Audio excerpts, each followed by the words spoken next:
Hey everyone!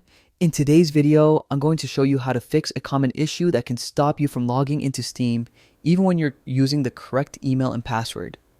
This quick solution can save you a ton of frustration and only takes a few minutes. First, open your preferred web browser, Chrome, Firefox, or any browser you like, and head to the official Steam website. Be careful here, only click the genuine site at the top of your search results to avoid any security risks. Once you're on the home page, look for the login option in the top right corner and click it. Here's where most people get tripped up.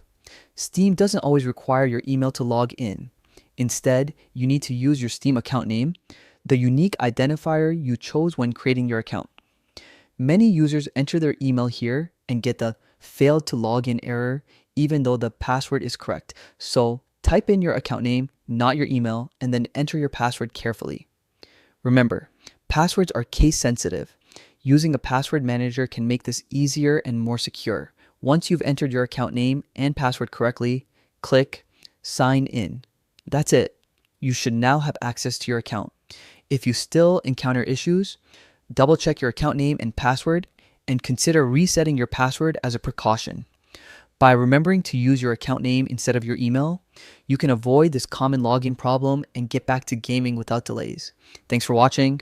If this video helped you, don't forget to like and subscribe for more quick tech fixes and gaming tips. Happy gaming!